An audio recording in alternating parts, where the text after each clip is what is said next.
The last train in the snow. The snow started somewhere between the last two stops. You remember looking out the window and seeing only darkness and the occasional smear of light from a farmhouse moving backward through the black.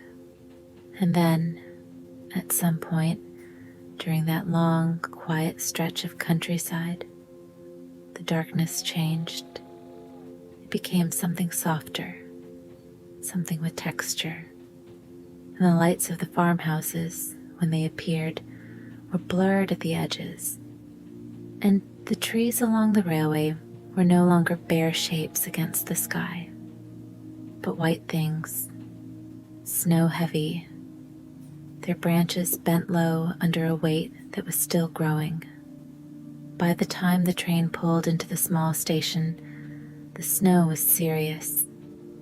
You felt it before you saw it, the train slowing more than usual, the wheels making a different sound on the rails, something careful and deliberate in the way the whole carriage settled as it came to a stop. And then the doors opened, and the cold arrived all at once. And you stepped down onto the platform with your bag and your coat and the particular feeling of arriving somewhere you had not quite planned to arrive. Part 1. The station at night. The station is small. The kind of station that belongs to the kind of town that most trains pass through without stopping. 3 or 4 buildings clustered together around a crossing, a grain elevator in the distance, a water tower, a few lit windows on a main street somewhere behind the trees. The platform itself is not long, a covered waiting area at one end, a station office at the other, and between them, a row of old iron lanterns mounted on posts, each one casting a circle of amber light on the snow below. The snow is falling hard now, and the wind is moving it sideways, and the circles of lantern light are full of it. Thousands of flakes crossing through each little pool of glow, spinning and turning and settling on the platform in a layer that is already thicker than the one you walked through a moment ago. There are 2 other passengers on the platform. They stand under the covered area, collars up, not speaking. They watch you with a mild, uninterested look of people who have already absorbed the situation and made their peace with it. The station master comes out. He is a short man with a broad face and a gray wool hat pulled down over his ears. And he moves with the unhurried confidence of someone who has seen winter behave this way many times before and has stopped being surprised by it. He tells you, in a voice that is low and matter-of-fact, that the next train has been delayed. The storm is moving down from the north, he says.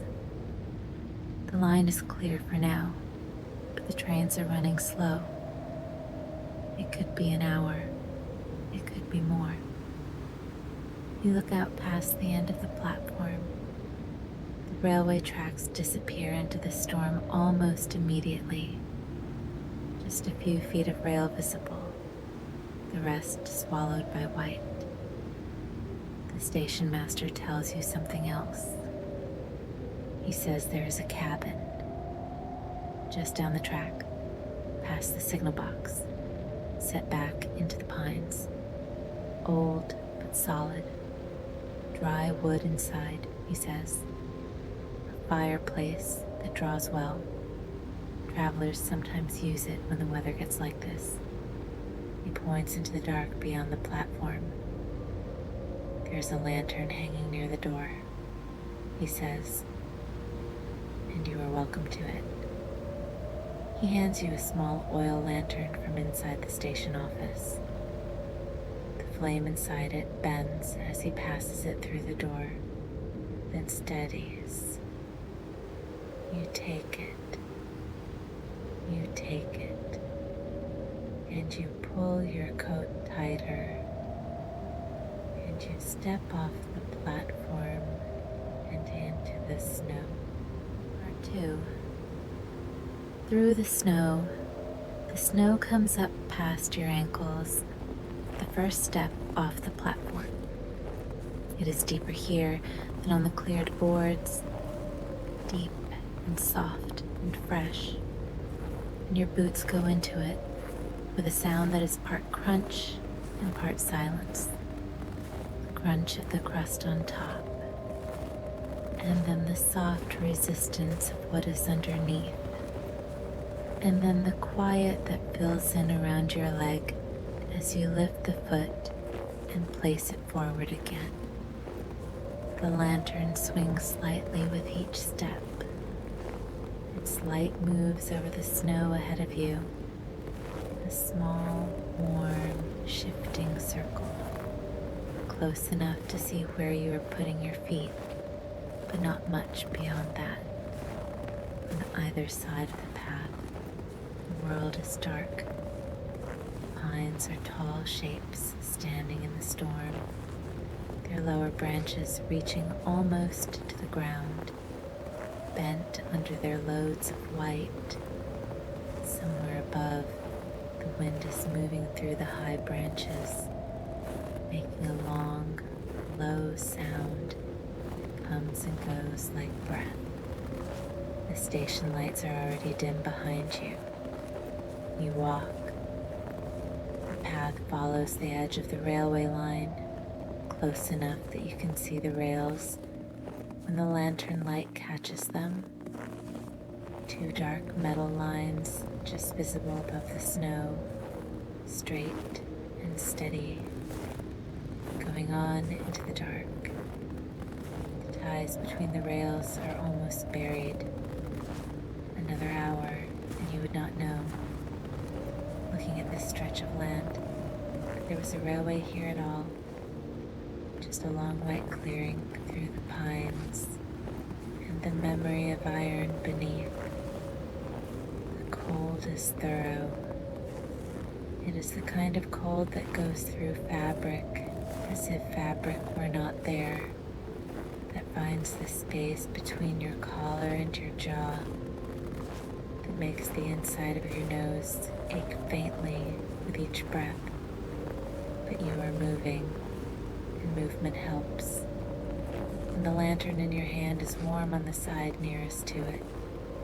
And then, ahead, slightly to the right, set back from the path among the lower pines, a light. Not the lantern light, not anything from the station. A warm, steady, amber glow coming from a window. You stop for just a moment and look at it. The light is still while everything around it is moving. The snow blowing sideways, the pines shifting, the whole dark landscape in motion. And that stillness makes it seem almost more than what it is. More than a window in a cabin, more like something placed there a long time ago, specifically for this moment. You walk toward it. Your boots go into the snow, and out, and in again, and then you are on the porch, and the lantern on the hook beside the door is the one the station master described, burning steadily despite the wind. And the door is wood, dark and solid. And when you put your hand on the latch, it lifts easily, as if it has been waiting for you. You push the door open. You step inside. Part 3. The cabin. The warmth meets you before your eyes adjust. It comes in a wave. Soft, dense, deep warmth that has been building in this small space for some time. Not the fierce warmth of a fresh fire, but the settled warmth of a place that has been heated gently, thoroughly, all the way to the walls. You feel it on your face first, and then your hands, and then it moves through your coat and your sleeves and into the cold places that the walk put into you. Close the door. The storm drops away to almost nothing. The wind that was pressing against your back, the sound of it through the pines, the cold weight of it. It becomes, in the moment the latch clicks, a muffled thing, distant, present still, as a low sound in the walls, as a faint vibration in the window panes, but belonging to outside now, and you are inside, and the difference is absolute. You stand still for a moment, just inside the door. The cabin is one room. The ceiling is low and made of the same dark timber as the floor, and both are worn smooth and dark with age. Against the far wall, a stone fireplace, wide and deep, built to last. The cast iron grate set low and a proper iron screen in front of it. The fire is burning. Someone, at some point, left it going. Perhaps the station master, perhaps before him someone else, and it is burned down to a good bed of coals, orange and steady, giving off their deep heat without needing to announce themselves. To the left, a stack of firewood, cut logs, dry and dark, stacked neatly against the wall in a pile that reaches your shoulder. The kind of wood pile that was stacked by someone who knew that whoever came next would be grateful for it. To the right, a wooden rocking chair. It faces the fireplace at an angle, close enough to the fire to catch the warmth, far enough back to see the whole room. A wool blanket has been left draped over one of its arms, thick and rust-colored, a little rough at the edges. Against the wall beside the window, a small wooden table, a chair beside it. On the table, a candlestick. Unlit, a box of matches, a small tin cup, and a ceramic mug. On the shelf above the table, a row of books. Spines faded, titles almost invisible, and beside them, a tin of tea, a small jar of honey with a wooden dipper, and a folded cloth. The window itself is wide, set low in the wall, its glass slightly wavy in the old way, and through it the railway tracks are visible, or rather, the place where the tracks are, the long white corridor through the pines, everything still and snowbound and pale in the dark. The floor beneath your boots is solid. You reach up and unhook the lantern from your hand and set it on the table. Then you begin to take off your coat. Part 4. Coming in from the cold. Your coat is heavy with cold. You feel it as you pull it off your shoulders. The weight of it, the cold still held in the outer layer, the faint dampness at the collar where the snow found its way in. You hang it on the hook beside the door. It hangs there, dark and still dripping at the hem, Then you turn away from it and move toward the fireplace. Your boots are next. You sit on the edge of the rocking chair, just the edge, just for a moment, and work the laces loose with fingers that are still half numb. The knots give eventually, and you pull one boot off and then the other, and you set them side by side near the fire where they will dry by morning. Then you stand in your socks on the warm wooden floor and hold your hands toward the fire. The heat reaches your palms immediately. You hold them there, palms out, close to the glowing coals, and feel the warmth moving through the skin into the bones of your fingers, into the joints that the cold had made stiff without your fully noticing. The fire does not crackle much at this stage. It breathes is all. A low, even amber breathing. A sound like something very settled and very patient. You take the firewood, 2 logs, then a third. You place them carefully onto the coals, arranging them the way wood wants to be arranged over a bed of embers, close together, overlapping slightly, so the heat from below will catch the new wood gently and not be smothered by it. The logs settle into position with a soft sound, a pause, and then, at the edges, the bark begins to darken, and then lighten, and then a small flame appears along one edge, blue at its base and orange at the top, and it grows.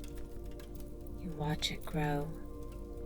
The flame moves over the new wood slowly, finding its way, and the room brightens around you.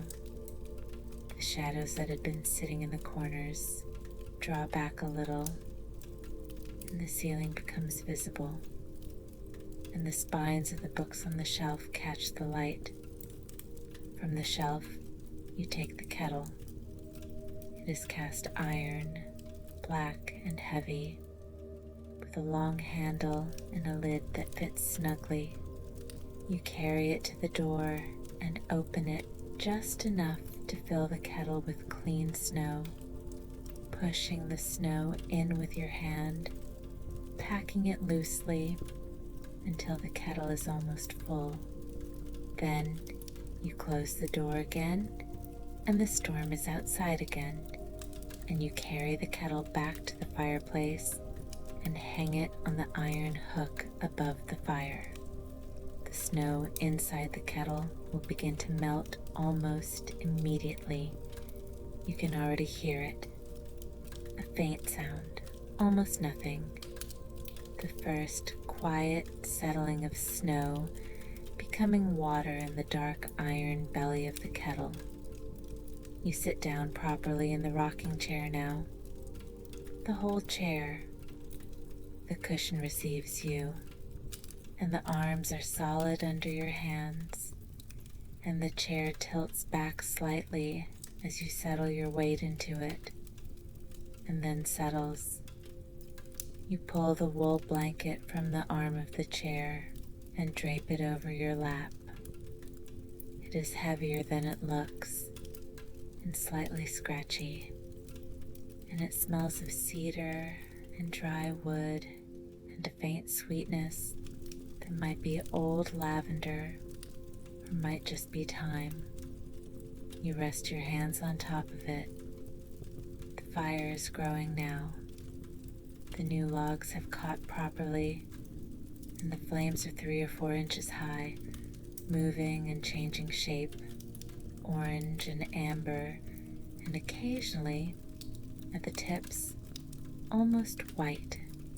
The heat is stronger than it was. It reaches the front of your legs, your forearms, your face, a direct living warmth, a warmth with presence to it, different in quality from the background warmth of the room. Outside, the wind pushes against the cabin wall. You hear it, a steady, low pressure, the sound of something large and persistent leaning against the wood. The window pane trembles for just a moment and then is still. Snow taps against the glass in small, quick sounds, and then a gust lifts it away, and then more snow arrives and taps again. But the walls hold, the fire burns, and you are inside, in the chair, in the warmth, and everything outside is weather now, and you are not in the weather. Part 5. Tea. The kettle begins to hum. Not a whistle, not yet. Just the first low vibration of water beginning to warm, finding its heat from the fire below. Sound traveling up through the iron and out into the quiet cabin. It is a small sound, barely a sound, but in the stillness of the room, with the fire burning and the storm muffled beyond the walls, it is the most important sound in the world right now. You watch the firelight. It moves over the walls in long, slow patterns, stretching and contracting, reaching up toward the ceiling and then pulling back, making the shadows of the room breathe in a slow, even rhythm. The books on the shelf are lit on one side and dark on the other. The candlestick on the table catches the light at its base and sends a small bright point across the wall. Everything in the room is warm now, properly warm. From the fire outward, the warmth has moved through the air and into the floor and the ceiling and the furniture. And the room holds it the way old rooms hold warmth, generously, evenly, as though warmth is the room's natural condition and anything else is just a temporary departure from it. The kettle is louder now. The hum has become a low rushing sound, the water inside moving faster, the steam beginning to build under the lid. You stand and carry the mug and the tin of tea to the hearth beside the fire, and you open the tin and pinch a small measure of loose leaves into the bottom of the mug. The smell rises immediately, dark and slightly sweet, earthy and warm, the smell of something about to become something else. You wrap the hem of your sleeve around the kettle handle and lift it from the hook.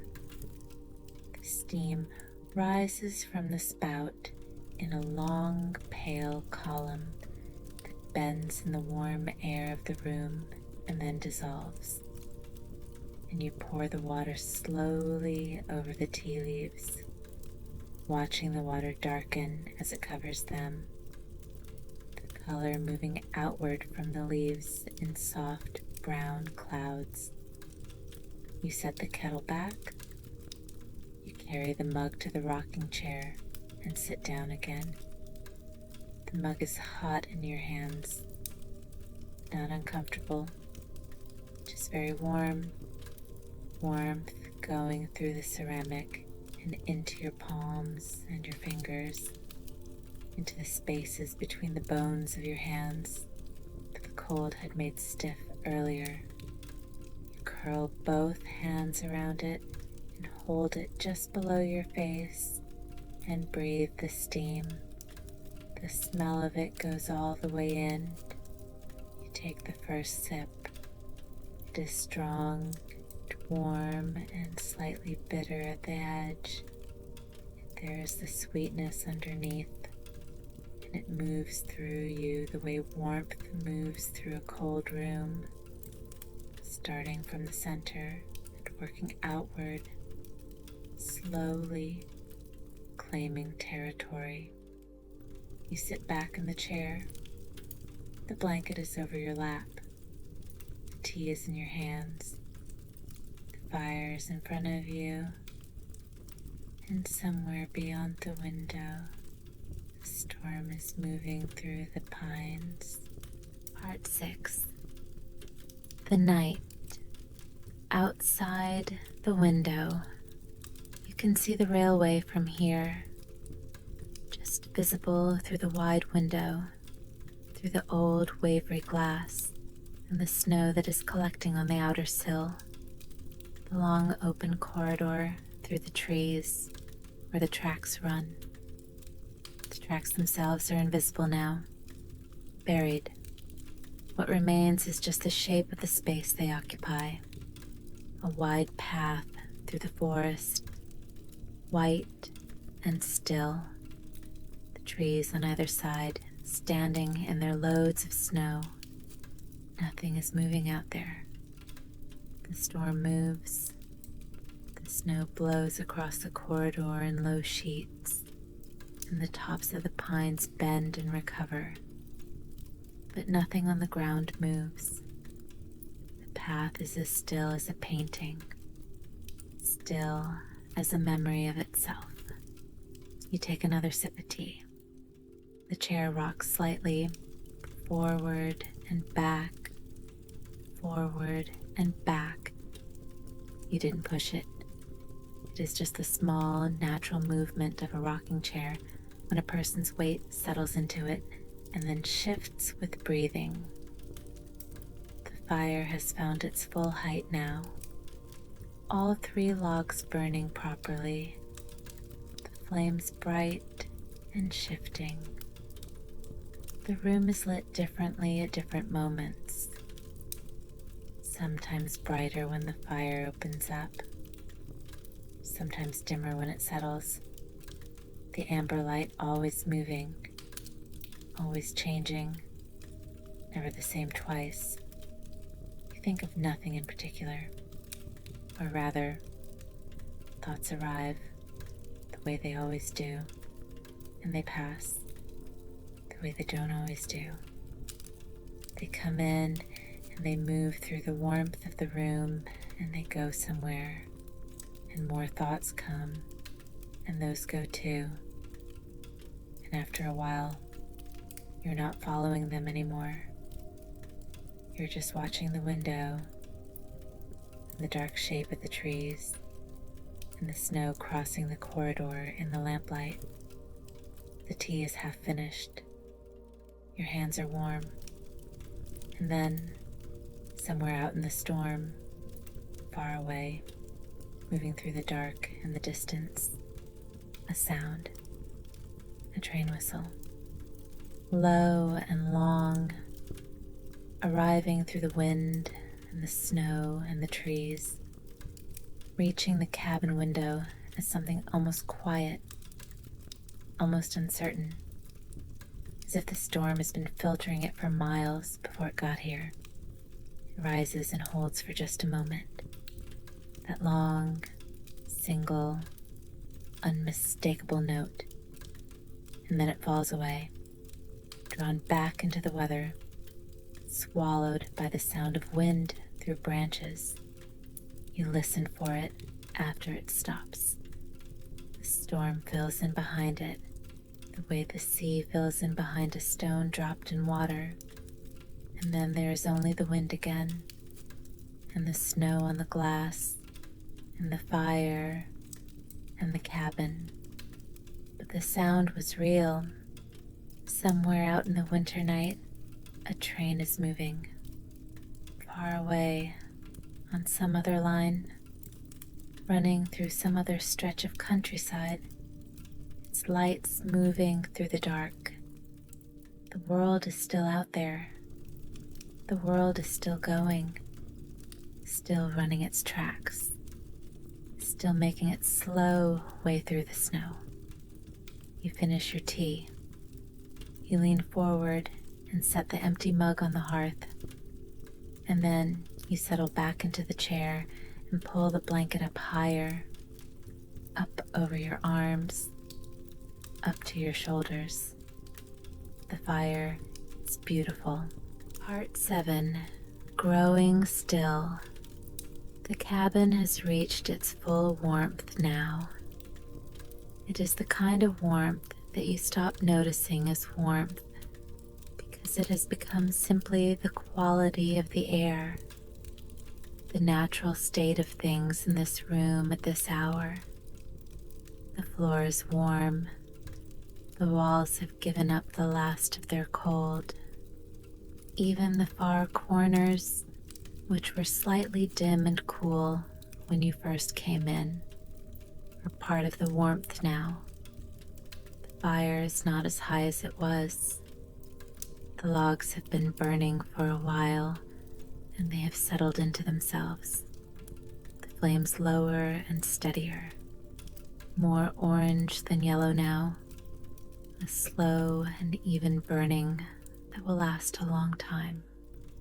The occasional pop or shift, a small sound in the quiet, a log settling, a knot of wood releasing something, and then the long, comfortable silence of a fire that knows what it is doing. The chair rocks, just barely, forward and back, forward and back. You have not been actively rocking it.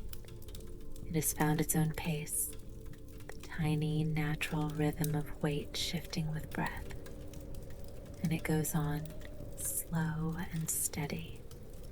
That small, low creak of old wood moving. The window is lightly frosted now at the corners. The snow outside has settled into a kind of constancy.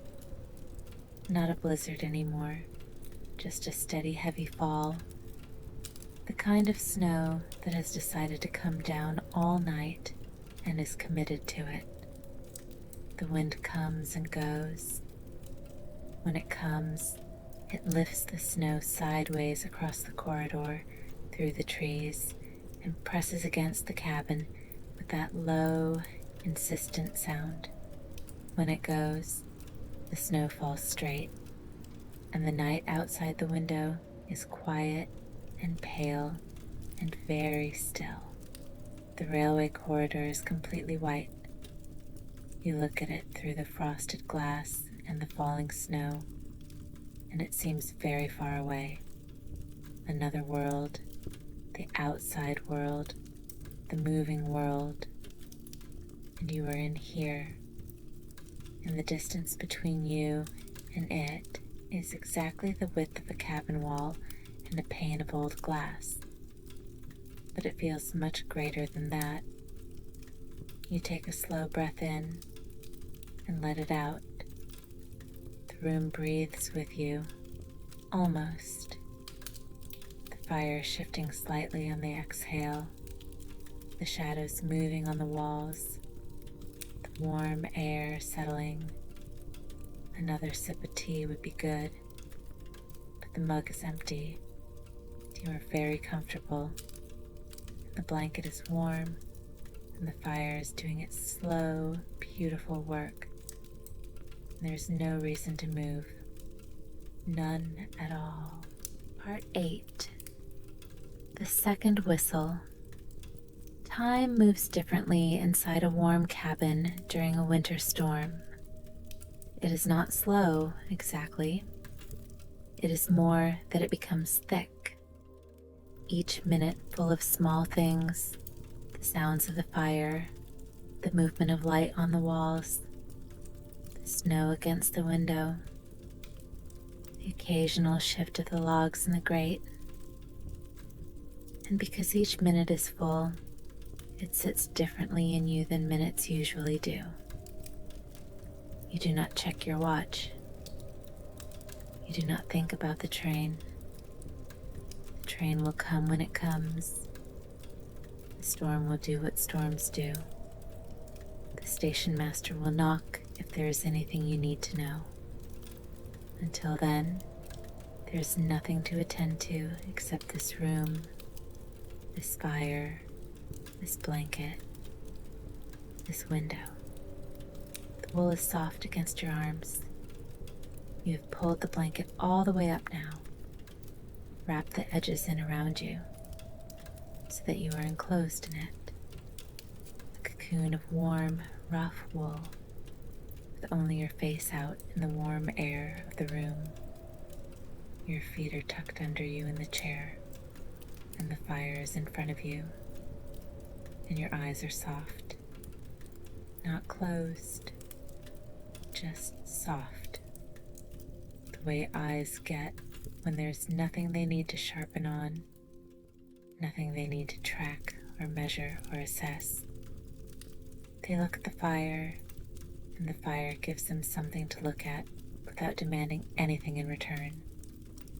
Just the movement, just the light, just the amber shifting of something alive and warm and doing its one simple job. The wind comes against the cabin wall, a long push, a sound like an extended sigh, and then the easing. The window pane shivers for a moment. The flame bends slightly in the fireplace, even though there is no draft, even though the cabin is tight. Even the fire seems to know when the storm leans on the walls, and then the wind passes, and in the quiet that follows, another whistle. This one is different from the first, lower perhaps, or simply farther away. It arrives as almost nothing, just a suggestion of the sound, more than the sound itself. Something you feel in your chest, more than you hear with your ears. A long note, held and then released, moving through miles of winter air before it found this cabin window. It holds for a moment, and then it is gone. Gone into the wind, into the snow, into the dark distances of the night. You close your eyes, just for a moment, just to listen for it after it is gone. There is only the fire and the wind and the snow against the glass, and something left over from the whistle. Not the sound itself, but the feeling it made.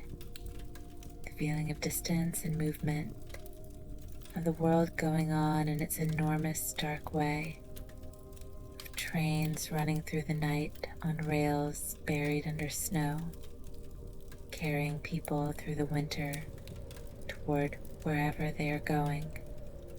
And you are here, and warm and still.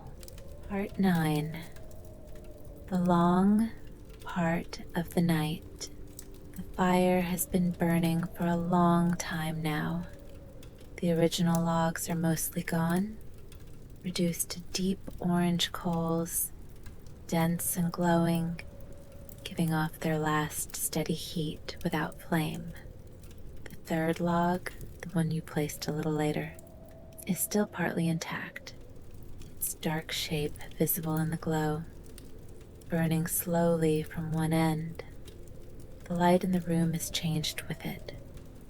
Softer now, deeper, more orange than amber, the shadows fuller. The room's very quiet. The storm outside has not stopped. You can hear it still. That low, constant presence in the walls. The sound of wind finding the small places. The snow tapping against the glass in its steady, fine way. But it has become part of the room now. The way the sound of rain becomes part of a room when you have been inside long enough. You hear it, and you know it is there, and it means nothing except that the walls are doing what they were built to do. Your eyes are heavy, not in the straining way, not the heaviness of someone fighting sleep, someone trying to stay awake past the point of wanting to. Just the natural, pleasant heaviness of eyes that have had enough of looking and are beginning to prefer the dark behind their lids. You let them close. The firelight still reaches you. You can feel it, even with your eyes closed. A warmth on your face that shifts and moves, brightening and dimming as the fire breathes. The sound of it is low, a soft, barely there crackling, the sound of wood that is almost coal, burning in its own patient way. The chair is perfectly still now. You stopped rocking at some point without noticing. The chair has come to rest, and you have come to rest with it. The blanket is over your shoulders, and your hands are in your lap, and the cabin holds you in its warmth the way the night holds the cabin, completely, evenly, without effort. Somewhere outside, the wind lifts, a long sound through the pines, and then it settles, and the snow falls, and the fire breathes, and you breathe in and out. The wooden floor creaks once, very softly, somewhere near the door. The sound of an old building making its small adjustments to the cold outside. The wood contracting and settling. Just the cabin, just the sound of it, and then quiet again. Part 10. Just before sleep. The coals are very low now. What remains of the fire is mostly amber and dark red, deep in the grate, buried under a thin layer of white ash, still giving off their slow and serious warmth. No flames, just the glow of something that has been burning for a long time and is burning still, quietly, the way things burn when there's nothing left to hurry for. The room is dim. The oil lamp on the table casts its small pool of light across the books and the tin cup and the edge of the table, and the firelight fills in the rest with its orange warmth. The ceiling is almost dark, just the faintest movement of shadow and glow up there, like clouds moving at great distance. Everything is still. The blanket is heavy, so heavy and so warm, the wool soft against your face where you have pulled it up, the weight of it over your shoulders and your arms and your lap. A warm and total weight, the weight of something that has no intention of letting the cold in. Your hands are loose in your lap, your shoulders have fallen, your breathing is slow and even. In, out, in, out. The snow taps against the window, just lightly, just the fine, small tapping of a steady snowfall. Not the sharp sound of wind-driven snow, but the soft sound of flakes falling straight, landing on the glass, staying for just a moment, and then sliding slowly, slowly down. Outside, the railway corridor is white and silent. The tracks are buried. The pines stand in their snow. The whole world outside the cabin is still and deep and cold, and it has been that way for hours, and it will be that way until morning, and none of it requires anything from you. Your eyes are closed. The firelight moves against your eyelids, warm and orange, brightening fading with the last low breath of the coals. You can hear the cabin settling, small sounds, the voice of old wood in winter. You can hear the wind farther away now, or perhaps you have just grown used to it, and it has become part of the quiet rather than a departure from it. You are very warm, very still. The chair has not moved for a long time, and then, far away, very far away, a train whistle, the softest one yet, barely more than the memory of a sound, traveling through miles and miles of winter air, through the snow and the dark and the standing pines, finding this cabin window at the very last of its strength. A single long note, low and sweet and lonely and beautiful, and then the wind, and then nothing. The sound of it stays with you after it is gone. The feeling of it. Something still out there in the enormous winter night, moving on its tracks through the dark, running towards something, running from something, running as all trains run, inevitably, steadily, through whatever the night puts in front of it. And you are here, still, safe. The coals glow in the grate. The snow falls on the roof. The blanket is warm. Breathing is very slow. In and out. In and out. Fire. Snow. Cabin walls. It's dark outside the window. Pale with snow. The tracks buried somewhere beneath it. The pines holding their quiet weight. Somewhere miles away. Last sound of a train fading into the winter. Just the warmth now, just the blanket, just the soft low light of the coals, and the slow sound of snowfall, and the long, deep, even rhythm of your breath, in and out. The night is long, the cabin is warm, and you're sleeping. The snow keeps falling, the fire glows soft and low. The train tracks are buried under white, and the cabin stands in the pines, warm and still, while the storm moves through the dark above it, and the night goes on and on and on.